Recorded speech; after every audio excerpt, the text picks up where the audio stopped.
Yam, okay lang.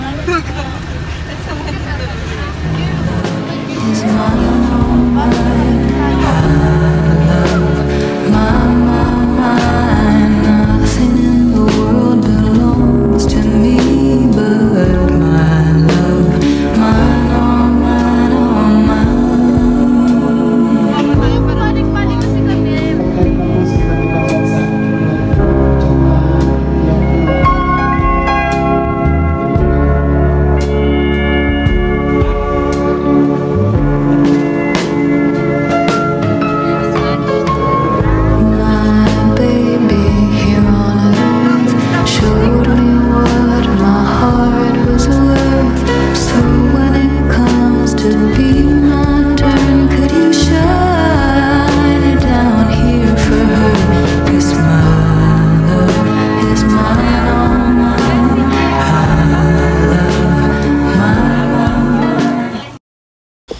Hi Soph, good morning.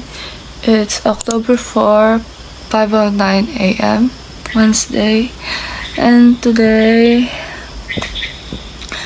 it's art around the lake. Yeah, but we're only two. It's just the two of us.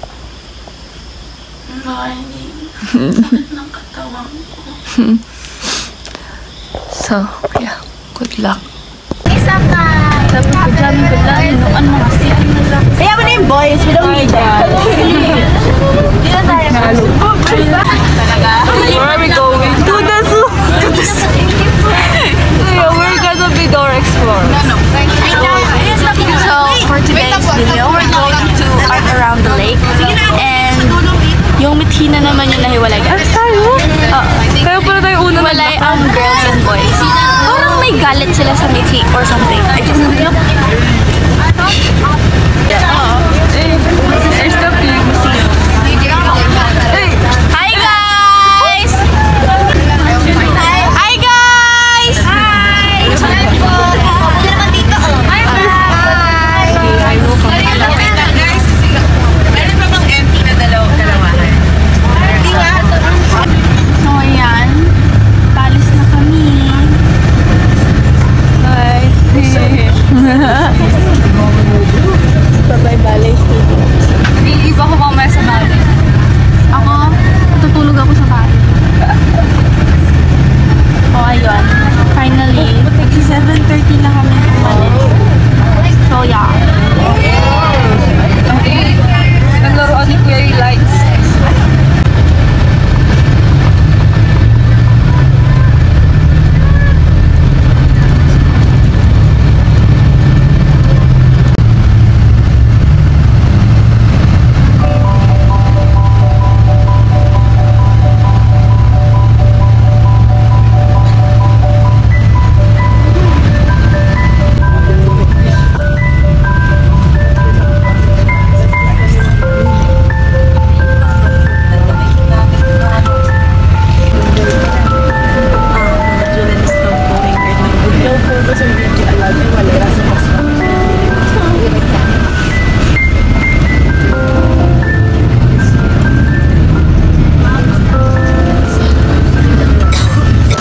Yan. Ikaw. Sobrang hirap po kasi wala talaga siyang machines na ginagamit sa pure talent po talaga na takilin nyo. Panahanap po.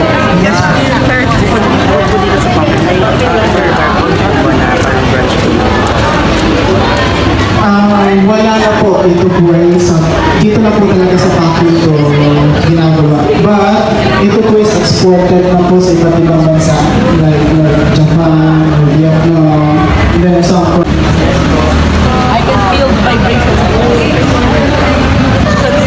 Ano ba?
So, ito card pa rin siya, hindi niya pa rin talaga sinitihila.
Hello po. Yan. Good morning again. So, inayaan ko muna po kayo natin sa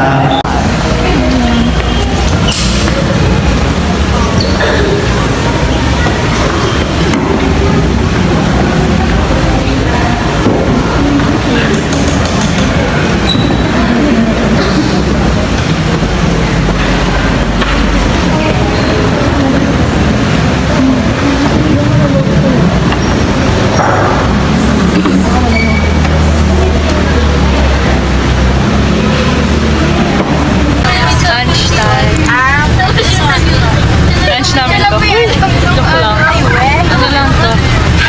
May mga batang nakita dito sa may resto. Si Olive. Tapos sabi nila, ano sabi nila? Ate yung bokpi ko, chopstick. Crush ka po. Ate Carb. Ang sarap na ice cream. Ito yung sa'yo.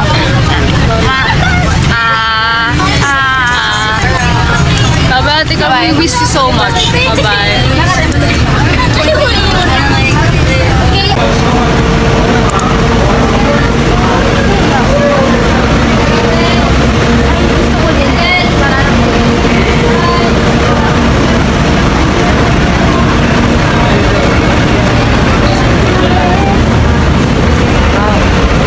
Pwede mag-video dito, Martina? President, pwede mag-video dito?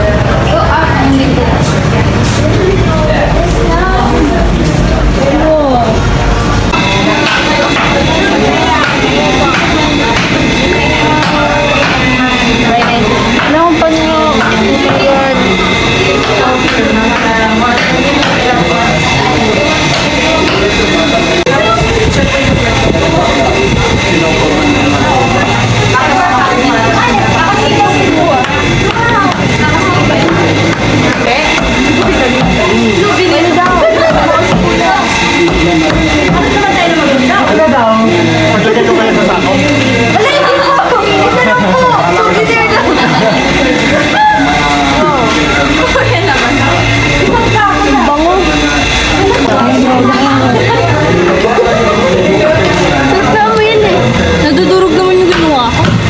Ito na lang. Sis. Okay na.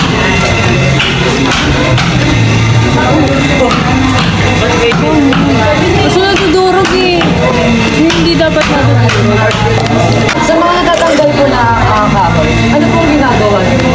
Oh yeah, thank you.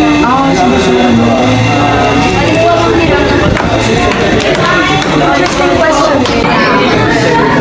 Nakinis dami kong babe ba? Dami yung babe. Dito po.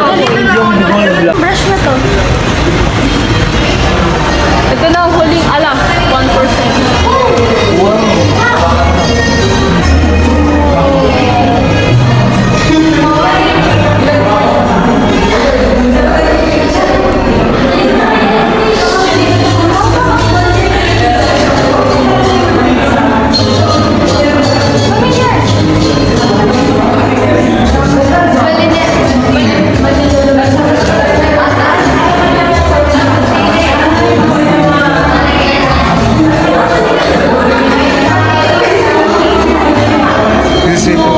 Huwag niyo naman ah. Excuse me, sir.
And some of the secret of being Lumbenyo, pag nagka-mistake, nagagawa nila ng paraan.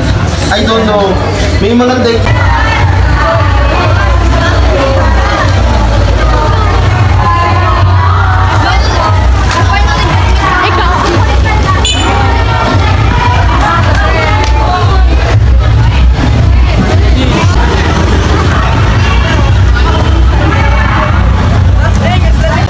Venus flytrap na maliit.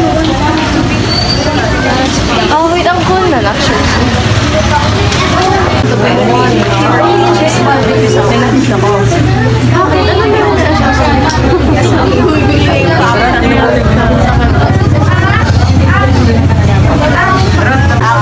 Ngayon, yung mukha nyo, aside muna natin, ano? Alam nyo yung malagkit? Yung ito, yun.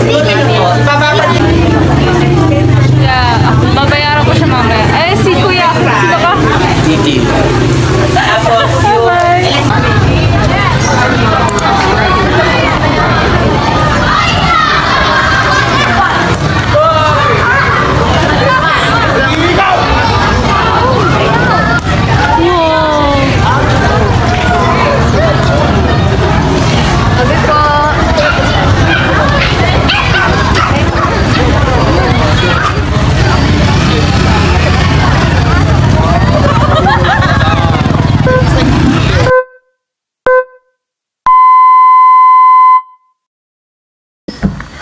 Hi self, it's 9:55 p.m. and nakauwi na kami. I'm not sure if na-record ko yung pinaka-last. Pero, I think may na-record ako. Yung simbahan lang. Tapos after nun, nag-shutdown na yung phone ko. Tapos, ayun. Yun yung last namin. Liliw siya. Tapos yung guy na na-interview namin sa Liliw, siya pa rin yung guy na nandun sa Liliw na pinunta namin. Yung actual na Liliw na place na talaga. Kasi nung Anilag, dami nung place nun eh. Meron San Pedro, Santa Cruz, may Luciana, may Liliw. Tapos, syempre, nasa unang-unahan yung Liliw. So, na-interview namin agad yung Liliw. Nakakatawa lang. It's nice to see that guy again. And also, yung first namin pinuntahan yung Pakil. Oh my gosh! Like, iba yung dating ng Pakil sa akin. It's because, you know, ang talented ng mga tao doon. Like, they're so talented sa mga crafts. Like, di ko siya alam kung ano talaga tawag sa kanya. Pero, it's almost like a wood craft. Like that. Pero, hindi siya wood carving. Pero, it's a craft. Yeah. And then, pinaint namin yung craft. So, flower. Tapos, ito yung gawa ko. Like, it's rainbow. And then, the back is kinda dark. Ito, natatawa lang ako kasi ginawa ko to by myself. Like, I don't know, kami naman talaga gumagawa na to. Pero ang point ko kasi, ako kasi yung type of person na nag-overthink kahit sa smallest details. And kailangan gusto ko perfect itsura niya para maganda nga naman talaga. Kasi, if you don't put any effort, wala talaga magandang result. Kasi ganun yung mindset ko before. Kasi nga kapag hindi ako nag-effort, ang pangit. Pag nag-effort ako, maganda. Kaya, for how many years, I'm very strict to myself. And that's why I always overthink even to smallest details. But on this flower, like starting this school year, I noticed myself na I don't overthink that much na. Because, you know, dati kasi, art is perfect for me. But now, art is everything. Art can be everything. Everything can be art. Like, itong flower na to, yung pag-paint ko sa kanya, hindi ako nag-overthink. Dut-dut lang ako ng dut-dut. Sabay, syempre, ang daming colors, hindi ko alam pipiliin ko. Kaya, ganyan, na-rainbow ko siya. Tapos, ang galing na, nagbe-blend siya. Hindi siya ganun katingkad. Walang matingkad na colors siya. Nagbe-blend siya lahat.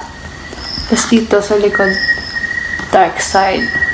Well, rainbow because I'm a colorful person. And my other side is dark. So it's like bright and dark side. Siyempre, yung dark side nasa likod. Kailangan naman sa harap yung dark side mo, diba? It's just so good. And then, natutouch ako kay Lolo kasi picture daw kasi kami, si Lolo kasi yung pinakamatandang nagaganto. Siya yung known as pinakamatanda na nagaganto. Tapos picture kami with Lolo. Tapos, ayun. I super love their crafts kasi. Like, super creative. Ang hirap niya gawin talaga. Ito yung binili ko to. Ito lang yung nabili ko kasi nagmamadali na kami. Ayan o. Ayan. Ayan, ito yung binili ko. And 35 pesos lang siya. Actually, 30 ko lang siya nabili kasi wala nang panukle. So, walang panukle sa 50. Kaya 30 na lang daw yung akin. Sinuklian na lang ako ng 20. Dapat 15 yung sukli ko. Super ganda. Like, promise, ang ganda talaga. Tapos, ayun. I really love their product kasi it's beautiful and mano-mano siya and then handmade pa. Like, ang underrated nila. Like, deserve nila ng, you know, to be known more. Kasi hindi sila ganun ka-known. Ngayon ko lang sila actually na laman na ayan pala yung ginagawa nila. Or maybe baka dahil hindi lang ako explorer. Kaya wala ako gaanong alam. Pero I know na maraming lugar sa Pilipinas na meron pa rin nagaganyan. Nagulat niya ako na until na meron pa rin nag-wood carving, may nag-embroidery. Like, it's so cool. Tapos, ayun, nag-picture kami. Tapos, after picture, nag-bless ako kay Lolo. Nagpano ako kasi nagagandahan talaga ako sa gawa nila. And I want to thank Lolo for, you know, those beautiful artworks. And, yun, gusto ko talaga sabihin kay Lolo na ang ganda-ganda ng gawa nila. So, ayun, sabi ni Lolo, hindi ka sama ka sa akin, nagbibigay ako. Tapos, ayun, bukod dito, na pinintahan namin, binigyan ako ni Lolo ng, actually, 5 yan eh. 5 yung binigay sa akin ni Lolo. Binigay ko kay Rhea isa. Bale, 10 PM na. Ayan o, ang gaganda. Ayan, ang gaganda. Like, ang ganda talaga. Like, ang ganda. I will keep this. Ang bait ni Lolo. Binigyan niya ako ng marami pang ganito.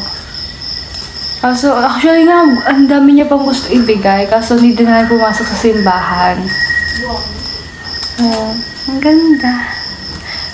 Also, nawala ko yung paintbrush na ginamit namin eh. Kasi nilagay ko to sa bus, yung sa may parang sa taas. And hindi ko makapa kung nasan yung paintbrush. So, it's okay lang. Ang ganda talaga. Oh, sobrang ganda ng gawa nila. Yeah. Tapos, yun, pupunta kami sa, sa simbahan. Oh my gosh. Out of all the churches we visited for this day, Pakil yung favorite interior ko. Yeah. Kasi, maganda rin yung exterior niya. Yes, I like it. It's very historical. I want to visit historical places in the future. Siyempre, unahin ko man yung Philippines. Like, na-amaze talaga ako kasi ang dami ko napunta ko historical places. Kasi, I mean, marami din namang na-preserve na bahay na luma sa lugar namin. Pero dito, mas luma siya and yung simbahan luma din. Eh, yung simbahan kasi namin, bago yung itsura niya. Yung simbahan na pinuntahan namin, especially sa Pakil, oh my gosh. It's giving my aesthetic. Like, I don't know if that's proper to say, pero ang ganda talaga ng interior. Maganda rin yung exterior niya. It's very old vibe, vintage. And then, wow. Ang ganda ng interior. Buong makikita mo is painting. Sa kisame, sa pader. Ang ganda. Ang ganda rin nalalagyan nila ng santo. It's so beautiful talaga. Yung pagpasok ko nga, parang naramdaman ko yung pag-welcome ni God sa akin. Kasi, bihira lang talaga makapasok sa simbahan. Tapos, so, lalong bihira na magdasal ako. Yung proper na dasal talaga. Yung huling tanda ko na nag-proper na nagsimba kami, parang nung sa Dumaguete ata, ayun yung proper talaga kasi mahaba-haba yun. Yung nagsimba kami ng Brigada Sining, it's still proper pero I don't feel like it's proper because hindi ako nagsimba with my family. Like, I mean, nagsimba ako with my other family. Pero kasi I don't feel complete during nagsisimba kami. So, giving, you know, kasi sanay ako magsimba kasama family. Matagal na noon. Buhay pa yung lola ko sa tuhod noon. Eh, wala na yung lola ko sa tuhod. Tapos, yung favorite ko naman na exterior, yung sa Lily, yung last ng pinantahan. Ang ganda na exterior and it looks so familiar. Like, familiar talaga. Parang siya yung, pag sinabi mong historical church, ganun yung itsura ng church na yun.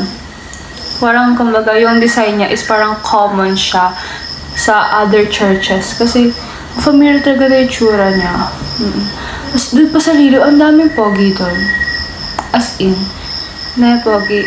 Tapos, mukha silang amoy mabango. Awan ko, di ko naman alam kung mabango sila, pero mukha silang amoy mabango. Nakakatuwa lang kasi nasasawa na ako sa mga mukha dito sa Makiling kasi sila na lang lagi ko nakikita. So, parang, ay, may pagi! Yung mga magaganda rin naman kasi pero mas marami akong poging napansin. Mas marami akong poging nakita sa Liliw. Ang tangkad nila! Like, oh my gosh, ang tangkad nila. Dito sa amin, siguro kaya kami hindi ganun katangkad kasi anemic.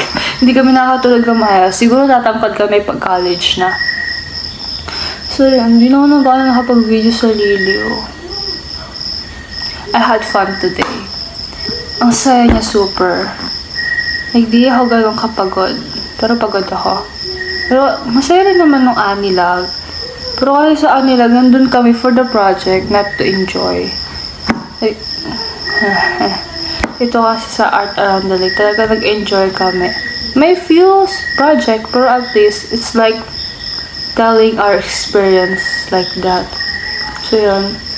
Ang kalat ng lamesa ko kasing kalat ng isip ko. Ayun. So fun today. Ate Car, miss you. And ngayon pala, ang dami ko nagastos kasi pagkain. Sorry ma. Hindi ko napigilan. And bumili rin pala ako kandila dun sa Pakil. Nung sa pagpasok ko talaga sa simbahan sa Pakil, talagang ganun. Ramdam ko yung pag-welcome sa akin ni God. Tapos, yun na, nagdasal ako. Like, hindi siya yung dasal talaga na yung pang symbol, like, Our Father, Hail Mary, ganun. Alam ko, pero mas prefer ko yung pagdadasal na, like, pakikipag-usap kay God. Yung nagkakwento ka, ganun. Like, how's your day? Ano nangyari sa buhay mo? Like, ganun. Gusto ko yung ganung dasal. Kinakwento ko yung nangyari sa buhay ko. Tapos, ipagdadasal ko yung ibang living things. Like, sana, mas mabuti pa yung, mas maraming mabubuting tao, mas padagdagan pa yung mabubuting tao, at mabawasan yung mga masasamang tao, ganun. Tapos, while talking to God that time, hindi ko mapigilang lumuha. Kasi, it feels different kapag kinakausap mo si God sa mismong bahay niya, sa mismong church. Like, nakausapin mo lang siya doon sa church. Tapos nakaluhod ka, kinakausap mo siya, kinakwentuhan mo siya kung anong nangyari, pinapasalamatan mo siya, tapos naghihingi ka ng pag-guide galing kay God, tapos nagsasorry ka rin sa mga mali mo. Like, wow. Sayang nga limited din time namin, kaya di ko gano'n nakausap si God, pero ang ganya sa pakiramdam. Ibang-iba. Feeling ko niyayakap ako habang nagdadasal ako. Miss ko na magsimba. Wala pa akong first communion. So yun. This day was so fun. Yeah, hindi ko alam kung tama yung grammar ko. Pero I had fun, super. Until na wala pa rin kami tubig. Last week pa kami walang tubig. Ang hirap na sitwasyon namin ngayon. Bukas, Teacher's Day, so wala kaming pasok, pero may earthquake drill and may talk with Doc Lau. I think teenage something yun. Yeah. Helpful yun. Pero, ideal pa rin na magpapahinga lang kami. Pero, it's helpful. May sense yung